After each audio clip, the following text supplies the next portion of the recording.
Tom Forsyth said, Scalia wrote a book about this. He said that in order to win, you have to convince the judge that you are not only right, but that it is good you are right. That's precisely. That's what the U.S. legal system actually is. It's all about competing narratives and whoever can sell their narrative more effectively. But the advantage that we have is something that Aristotle pointed out 2,400 years ago, which is that the best and most powerful rhetoric is that which is closest to the truth. So the closer that what you're saying is to the truth, even though you're not speaking dialectic, you're aiming at the emotional manipulation of the other side. You're aiming at establishing and taking control of the narrative, right? But the closer that you are to the truth, the easier it is for you to do that effectively. But you still have to do it effectively. You can't talk in dialectic terms. You can't point out the math to people who don't understand math and don't care about it. And even worse is the insane approach of conservatives, which is very common, which is trying to argue by demonstrating that the other side is hypocritical. Well, here's the problem. We already know that. Even worse, they already know that. And they don't care. So the one thing that you should eliminate completely from your vocabulary is the words, well, that just proves. When you hear conservatives complaining about the left, you will always hear them say, well, if they do this, then that just proves. It's irrelevant. You know they're hypocrites. They know they're hypocrites. And so that's not winning rhetoric. And that's not how you establish the narrative. And here's the thing, once you have understood and clarified that the other side is dishonest, there's absolutely no need to take anything that they say seriously. None whatsoever. 37s asks, is rhetoric more dishonest than dialectic? No, because honesty rhetoric does not concern honesty. Rhetoric is about emotional manipulation. That's why people who speak only rhetoric feel that they are being honest, because they are honestly attempting to manipulate your emotions. The concept of honesty is fundamentally a dialectic concept. You need to think of dialectic and rhetoric as languages. I'll give you an example. Big Bear is awesome at rhetoric. Donald Trump is awesome at rhetoric. I am not particularly good at rhetoric. I speak it, I can use it effectively, but I'm much more comfortable in the dialectic world. But I've realized by my total inability to reach people with dialectic that I've walked people through entire chains of reasoning that they have agreed strongly with everything. And then they'll just say, well, yeah, but I just can't accept that. At the time I didn't understand that. But now I do.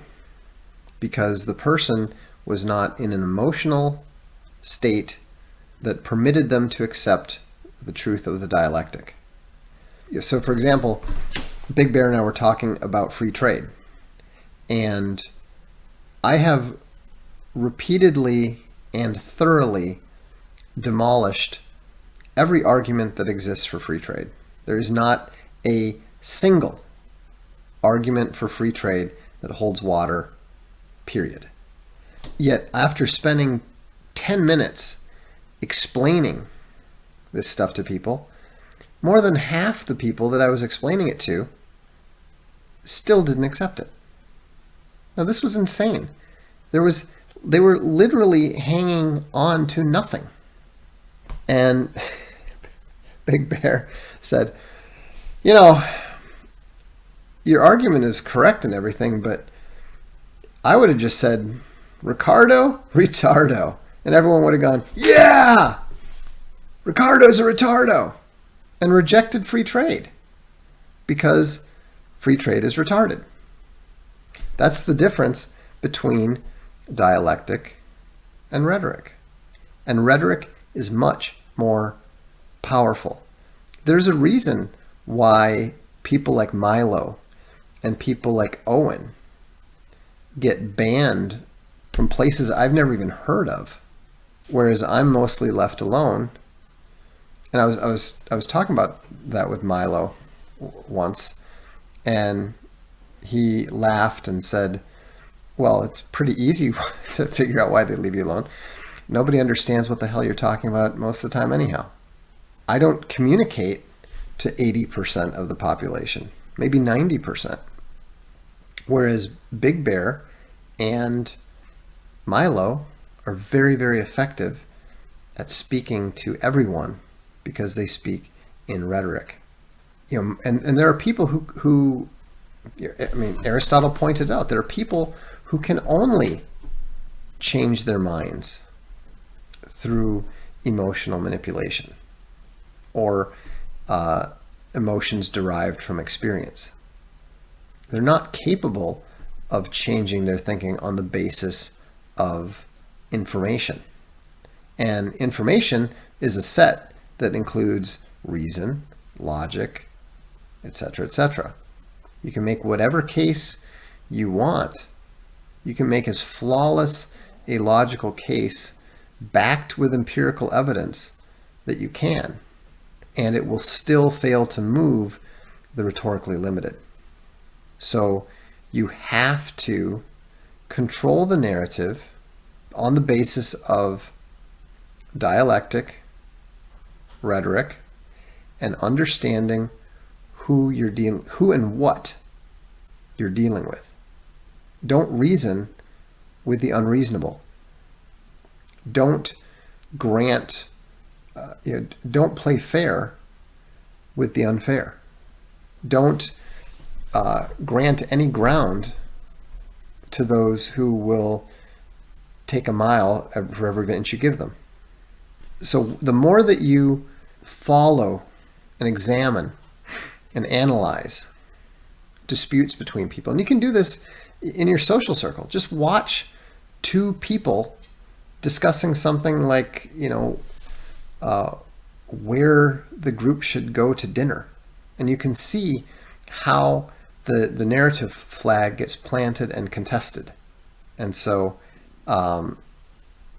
that's my advice for tonight. Learn what the narrative is, what the ground being contested is, and then make sure that you, at the very least, deny your opponent control of the narrative.